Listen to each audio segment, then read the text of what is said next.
کہ یہاں کھڑے رہ کر کے جبہ مانگتا ہوں تو وہاں سے ہاتھ آتا ہے.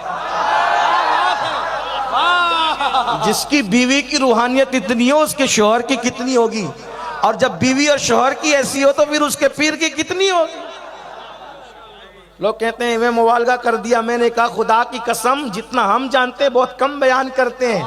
جس دن تجھے پتا چلے گا تو بھی یا غوث نہ کہنے پہ مجبور ہو جائے تو پھر کہنا.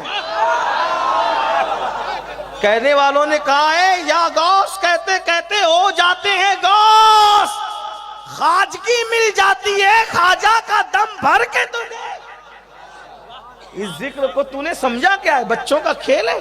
تو بہرحال انہوں نے کہا کہ بھئی یہ گدڑی پہن لے تو, کہا جو اس وقت تک نہیں پہنوں گا. آپ نے یہ کیسے کہہ دیا کہ تیرے پیر کون ہے؟ کہا حضرت شیخ عبد القادر جیلانی, بہت بڑی ہستی. واللہ العظیم جنہوں نے جانا انہوں نے جانا, پبلک کیا پتا بیچارے کیا جانے. لیکن اللہ سے دعا کرتا ہوں اللہ تمہیں بتائے غوث پاک کیا ہے. جس دن غوث پاک, لوگ میرے بارے میں کہتے ہیں یہ قادری ہے تو اس لیے غوث پاک کے بارے میں کچھ بڑی بڑی باتیں کر جائیں. واللہ ہم جتنا جانتے ہیں اس سے بہت کم بیان کرتے ہیں. غوث پاک اللہ کے رازوں میں سے ایک راز. آپ میرا راز نہیں جانتے, میں آپ کا راز نہیں جانتا. اللہ کا راز کیا جانوں. محبوب سبحانی ہے, محبوب سبحانی. ہاں ایک دن ان کے ہو کے تو دیکھو, پتا چلے گا غوث پاک کیا ہے. اعلیٰ حضرت فرماتے ہیں مجھے جو ملا غوث پاک کی چوکھٹ سے ملا. 1200 سے زائد کتاب لکھ دی, جس کو چوکھٹ سے ملا اس نے رسول اللہ کا دیدار عالم بیداری میں کر لیا. جس کو چوکھٹ سے ملا اس نے, جس کی گردن میں دور کا ڈورا تھا, جب وہ ایسا تھا تو پھر ڈورا کیسا ہوگا, اور ڈورا ایسا ہے تو چوکھٹ کیسی ہوگی, اور چوکھٹ ایسی ہے تو چوکھٹ والا کیسا ہوگا. ڈائریکٹ نہیں کہہ رہے کہ میں غلام ہوں. کیا کہتے تجھ سے ڈر, تجھ سے ڈر. یا غوث اعظم پہلے تو آپ کا در, پھر کہتے در سے سگ, پھر اس دروازے پہ بیٹھنے والا کتا در سے, اور پھر کہتے سگ سے ہے مجھ کو نسبت. کچھ بدعتیوں نے ہنگامہ کر دیا. کیا ہنگامہ کیا پتہ ہے؟ ایک کو دیکھو کتے سے اپنے آپ کو نسبت دے دی, کتے سے نسبت دے دی. میں نے کہا تمہیں پتہ ہی نہیں ہے. کہا یہ کتے سے نسبت, کتے سے نسبت, جس کی دال بھی ناپاک ہو, جس کا یہ بھی ہو, جو نہیں جو رہے تو فرشتے نہیں. میں نے کہا پاگلوں یہ بات کرنے کا تک ہوتا ہے. کتے کا مطلب کیا؟ وہ کہا دیکھو انسان کو جانور بنا دیا. میں نے کہا جانور تجھے پتہ نہیں ہے کہ پھر تم یہ کہتے ہو نا میرا عالم تو شیر ہے. شیر تو کہ شیر جانور نہیں ہوتا. میرا بیٹا تو چاند جیسا ہے, تو چاند اشرف المخلوقات ہے کہ انسان اشرف المخلوقات ہے. میری بیوی تو پھول جیسی ہے, تو پھر بیوی کی توہین نہیں کہ وہ پھول اشرف المخلوقات ہے کہ بیوی اشرف المخلوقات ہے. اللہ کے بندو ایسی بات نہیں ہے. دراصل جب کہتے ہیں نا کہ میرا عالم شیر ہے شیر, تو اس کا مطلب یہ نہیں کہ وہ چیر پھاڑ کر کے کھا جاتا ہے, درندہ ہے. نہیں, ایسا نہیں ہے. یعنی شیر بہادر ہوتا ہے تو شیر کی اس صفت کی طرف اشارہ ہے کہ جیسے شیر بہادر ہے میرا عالم بھی بہادر ہے. یہ اس طرح. اسی طرح چاند کا نا بیٹے کو, جیسے چاند خوبصورت ہے میرا بیٹا خوبصورت ہے, یعنی اس صفت کی طرف. تو اب کتے سے جب مثال دی جاتی ہے تو مطلب کیا ہوتا ہے؟ توجہ, کتے سے جب مثال دی جاتی ہے تو کیا مطلب ہوتا ہے؟ مطلب یہ ہوتا ہے کتے کی ایک صفت ہے کہ کتا وفادار ہوتا ہے, وفادار. تو اب جب کہا جاتا ہے نا کہ میں فلاں کا کتا ہوں تو اس سے کیا مراد لی جاتی ہے؟ جیسے کتا اپنے مالک کا وفادار ہوتا ہے ویسے میں بھی اپنے سرکاروں کا وفادار ہوں. اب امام احمد رضا کیا کہہ رہے؟ تجھ سے در, در سے سگ, اور سگ سے مجھ کو نسبت. یعنی یا غوث اعظم میں کسی بے وفا کے ذریعے سے آپ کے پاس نہیں آیا ہوں, میں با وفا کے ذریعے سے آپ سے میں نے اپنی نسبت جوڑی ہے. اور پھر کہتے تجھ سے در, آپ آگے, تجھ سے در. غوث پاک کا ذکر ہے, غوث پاک کا. دیکھیں کیا ہماری محفل اعلیٰ حضرت کا ذکر ہوا ان کا بیٹا آیا, غوث پاک کا ذکر ہوا ان کا بیٹا آیا. تجھ سے در, شان سے سگ اور سگ سے ہے. اب اس کا کیا مطلب ہوا؟ یعنی کہ جو کتا وہ تو تشریح اپنی جگہ ہے، لیکن ایک تشریح اس کی یہ بھی ہے کہ تجھ سے در اور در پہ جو تیرے وفادار بیٹھتا ہے نا اس سے مجھے نسبت ہے. اب وہ کون وفادار ہے اب اس کا ذکر پھر کبھی ہوگا، لیکن میں بات شخص ہے مجھ کو. پھر کہتے ہیں میری گردن میں بھی ہے دور کا ڈورا تیرا. کہتے ہیں وہ دور کا ڈورا میری گردن میں قادریت کا آ گیا. اب یہ قادریت کا ڈورا آ گیا تو پھر کیا ہوا؟ کہتے ہیں اس نشانی کے جو سگ ہیں نہیں مارے جاتے. کچھ سمجھے بیل والو، آس پاس سے آنے والے کچھ سمجھے؟ بتاؤں کیا مطلب ہوا اس کا؟ بتاؤں؟ بہت مزہ آئے گا اگر سمجھ جاؤ گے. کتے دو طرح کے ہوتے ہیں. ایک آوارہ کتے جس کو منسپلٹی والے کارپوریشن والے اٹھا اٹھا کر پنجرے میں بھر بھر کے لے کے جاتے ہیں. لیکن ایک دوسرا کتا ہوتا ہے وہ آوارہ نہیں بلکہ پالتو ہوتا ہے. اس کو پیشاب کرانے کے لیے بھی کروڑپتی صبح کو جھوٹے منہ لے کر کے نکلتا ہے. جو بچے کو بھی اسکول پہنچانے نہ جائے اس سے پہلے کتے کو لے کے نکلتا ہے چرانے پیشاب. وہ کتا صاحب اتنا قیمتی ہو گیا کہ کروڑپتی صاحب اس کو کبھی کار میں لے کے گھوم رہے کبھی پیشاب. سوچو جو اپنے باپ کو پیشاب کرانے نہیں لے جاتا کروڑپتی ہو کے کتے کو لے جاتا ہے چلانے پھرانے کھلانے. آج کل تو بڑی اشتہارات اور ایڈورٹائزمنٹ چل رہی ہے ان کی غذا یہ ان کو ایسا کھلاؤ تو ایسا. میں بولا بچے سے زیادہ لوگ کتے سے پیار کر رہے ہیں. لیکن بہرحال چلیں ابھی وہ حکم و مفتیان کرام بیان کریں گے کتا پالنا کیا ہے، لیکن میں شعر کی تشریح کر دوں. کیا تو کتے دو قسم سے، ایک آوارہ ادھر مار کھائے ادھر بھٹکے ادھر پٹائی ہوئی ادھر ہکال دیا یہ ہوا. لیکن ایک دوسرا کتا ہوتا ہے پالتو. لیکن پالتو کتے میں اور آوارہ کتے میں فرق رہتا ہے. آوارہ کتے کے گلے میں کوئی پٹا نہیں ہوتا اور پالتو جو کتا ہوتا ہے اس کے گلے میں پٹا ہوتا ہے، زنجیر ہوتی ہے. تو لوگ آوارہ کتے کو تو مارتے ہیں لیکن پٹے والے کتے کو اس لیے نہیں مارتے کیونکہ سمجھتے ہیں کہ پالتو ہے. اگر مارا تو یاسین باپو کا ہوا تو لڑنے آئیں گے، ذیشان برکاتی کا ہوا تو لڑنے آئیں گے، منانی میاں کا ہوا تو لڑنے. ماروں گا کتے کو لڑنے کے لیے مالک آئے گا اور اس سے وہ کیسے پہچانتا ہے؟ پٹے سے پہچانتا ہے، اس لیے مارا نہیں جاتا. اب میرے امام کہتے ہیں یہ جو دور کا غلامی کا پٹا آ گیا نا تو اس نشانی کے جو سگ ہیں نہیں مارے جاتے. تو کیا ہوگا؟ حشر تک میرے گلے میرے پٹا تیرا. میدان محشر میں بھی دو قسم کے لوگ ہوں گے، ایک آوارہ ہوں گے کسی کی غلامی کا پٹا نہیں ہوگا، کہیں گے اللہ اللہ اللہ اللہ اللہ اللہ اللہ کے سوا کسی کو مت مانو ڈائریکٹ پہنچو. اور ایک آیت پہ عمل کریں گے وَابْتَغُوا إِلَيْهِ الْوَسِيلَةَ. تو کوئی غوث پاک، کوئی غریب نواز، کوئی صابر پاک، کوئی مخدوم کلیار، کوئی زندہ شامدار، کوئی وارث پاک، کوئی محبوب الہی، کوئی مخدوم اشرف یہ غلامی کا پٹا لے کر آئے گا تو فرشتے آواراؤں کو پیٹتے ہوں گے اور نسبتوں کا پٹا دیکھ کے کہیں گے ڈھونڈائی کرے صدر قیامت کے سپاہی وہ کس کو ملے جو تیرے دامن میں چھپا. اس نشانی کے جو سگ ہیں نہیں مارے جاتے، حشر تک میرے گلے میں رہے پٹا تیرا.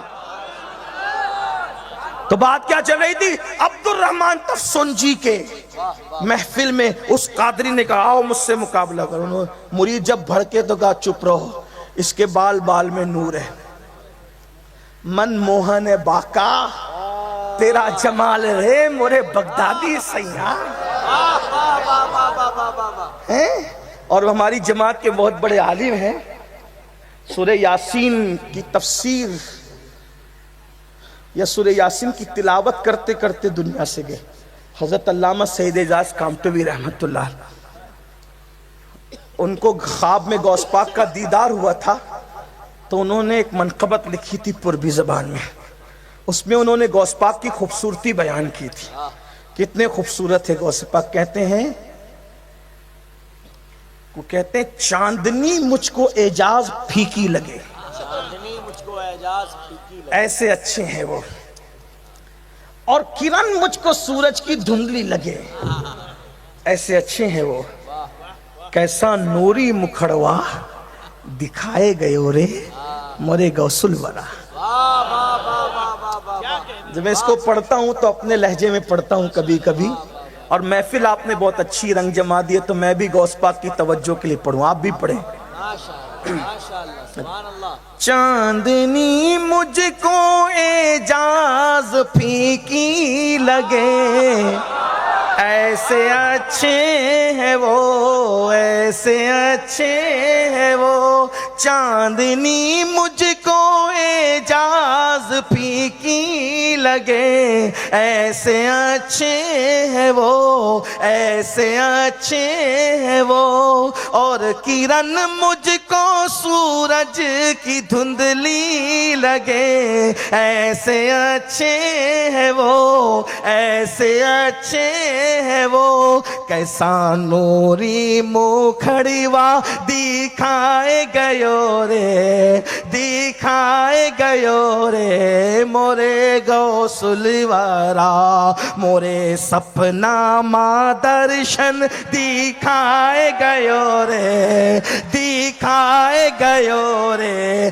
مورے غوث الورا، مورا سوتے میں بھاگ جگائے گیو رے، جگائے گیو رے، مورے غوث الورا، چشمہ بغداد کا جب لگا آنکھ پر، دیکھا طیبہ نگر، دیکھا طیبہ نگر، جانب مکہ جب بھی اٹھی ہے نظر، دیکھا طیبہ نگر، دیکھا طیبہ نگر، مورے من ماں مدینہ بسائے گیو رے، بسائے گیو رے، مورے غوث الورا، رات کالی کاٹی غم کی ظلمت چھٹی، اور اجالا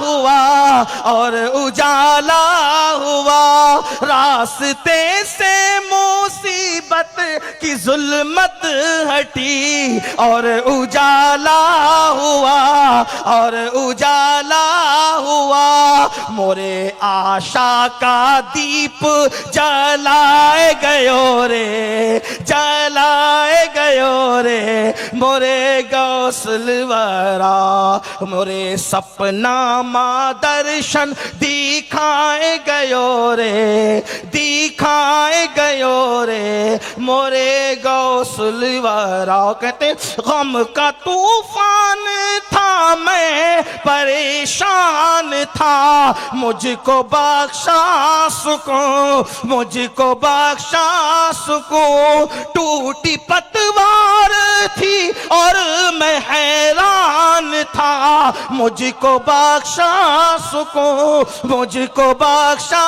سکون، موری ڈوبتی نیا تیرائے گیو رے، تیرائے گیو رے، موری ڈوبتی نیا تیرائے گیو رے، تیرائے گیو رے، مورے لب پہ یا غوث یا غوث یا غوث ہے، ہر نفس ہر قدم، بولو یا غوث، لب پہ یا غوث یا غوث، پورا مجمع بغداد کی طرف متوجہ ہو کے بولے یا غوث، لب پہ یا غوث یا غوث یا غوث ہے، ہر نفس ہر قدم، ہر نفس ہر قدم، یہ عقیدت کی آواز بے لوث ہے، ہر نفس ہر قدم، ہر نفس ہر قدم، اہل سنت کا نعرہ سکھائے گیو رے، سکھائے گیو رے، اہل سنت کا، اہل سنت کا نعرہ، اہل سنت کا نعرہ سکھائے گیو رے، سکھائے گیو رے، مورے چاندنی مجھ کو اعجاز پھیکی لگے، اللہ کی قسم انہوں نے صحیح کہا تھا، چاندنی مجھ کو اعجاز پھیکی لگے ایسے اچھے وہ ایسے پیارے ہیں وہ اور کرن مجھ کو سورج کی دھندلی لگے ایسے اچھے ہیں وہ ایسے پیارے ہیں وہ کیسا نوری مکھڑوا کیسا نوری مکھڑوا کیسا نوری مکھڑوا دکھائے گیا رے دکھا ایسے ہیں غوث اعظم کے مصطفیٰ کے تنے بے سایہ کا سایہ دیکھا جس نے دیکھا میری جان جلوہ زیبا تیرا عبد الرحمن تفسنجی نے کہا او قادری تو غوث پاک کا مرید ہے شیخ عبد القادر جیلانی کا تو تیرے بال بال سے نور دیکھ رہا ہوں تو پتا چلتا ہے تیرا پیر کتنا اچھا ہوگا لیکن تیرے پیر کو میں نے کبھی دربار رسالت میں دیکھا ہی نہیں کیونکہ روزانہ میرا آنا جانا ہے بیٹا او قادری روز آتا جاتا ہوں یعنی رسول اللہ کا دربار لگتا ہے اور اولیاء آتے جاتے ہیں اور کبھی کبھی حضور آتے ہیں ان کے یہاں کبھی وہ جاتے ہیں ایک مرتبہ امام عبد الوہاب شارانی امام حسین کے مزار پہ گئے سلام کرتے تھے تو جواب آتا ایک دن جواب نہیں آیا یا اللہ کوئی جواب نہیں آیا تو ان کے خواب میں امام حسین نے آ کے کہا او عبد الوہاب آج حضور آئے تھے نا باتوں میں اتنا مصروف تھا کہ تیرا جواب نہیں دیا ہائے ہائے یہ وہ لوگ ہیں تو وہاں میں روز آتا جاتا ہوں تیرا پیر تو اتنا بڑا ہے اتنا اچھا ہے کہ میں تجھ سے مقابلہ نہیں کر رہا ہوں تیرے بال بال میں نور ہے لیکن تیرا پیر مجھے کبھی دکھا کیوں نہیں کیونکہ وہی جو دربار رسالت میں آئے گا وہ تو دکھے گا نا میں تو بیٹھتا ہوں نا وہاں جا کر کے اس کا مطلب یہ چھوٹے موٹے لوگ نہیں ہیں لوگ ان کو سمجھ ہی نہیں سکتے ادھر یہ باتیں ہو رہی تھی کہ بھئی اگر وہ ہوتے اللہ والے تو آتے ملتے بھئی جو نماز پڑھے گا کبھی آتے تو دکھے گا کبھی جاتے تو دکھے گا مسجد کے راستے میں نہیں آتے جاتے تو مسجد کے اندر دکھے گا نہ کبھی تیرا پیر آتے دکھتا نہ جاتے دکھتا نہ محفل میں دکھتا ادھر یہ باتیں ہو رہی تھی غوث پاک نے اپنے دو مریدوں سے کہا جاؤ مفہوم بیان کر رہا ہوں واقع تمہارا پیر بھائی عبد الرحمن تفسنجی سے باتیں کر رہا ہے مباحثہ کر رہا ہے اور عبد الرحمن کہہ رہا ہے نہ پیر آتے دکھتا ہے نہ جاتے دکھتا ہے جاؤ بتاؤ اس کو کیا معاملہ ہے دو مرید آئے اور آنے کے بعد کہتے ہیں حضرت عبد الرحمن آپ کہتے ہیں نہ پیر آتے دکھتا نہ جاتے دکھتا اب ہمارے پیر نے آپ کو سلام کہا اور کہ وہ فلاں دن ہرے رنگ کی تم کو خلعت ملی تھی اس پہ قل اللہ لکھا ہوا تھا ہاں ملی تھی لیکن وہ تو صرف میں جانتا ہوں کوئی اور نہیں جانتا کہا وہ دینے والا ہاتھ کس کا تھا پتا ہے نہیں کہا وہ پردے میں تھا تو کہا وہ ہاتھ ہمارے پیر کا تھا اور آپ کہتے ہیں عبد الرحمن سن لو قادریو اپنے مقدر پہ ناز کرو کہ قادری ہوں شکر ہے رب قدیر کا ہاتھ تو دامن میں میرے ہاتھوں میں دامن پیران پیر کا اللہ اکبر تو غوث پاک رضی اللہ عنہ کے مرید کہتے ہیں وہ میرے پیر کا ہاتھ تھا پیر کا پردے میں سے اور آپ کہتے ہیں نہ آتے دکھتا ہے نہ جاتے دکھتا ہے نہ محفل میں دکھتا ہے آیا جایا وہ کرے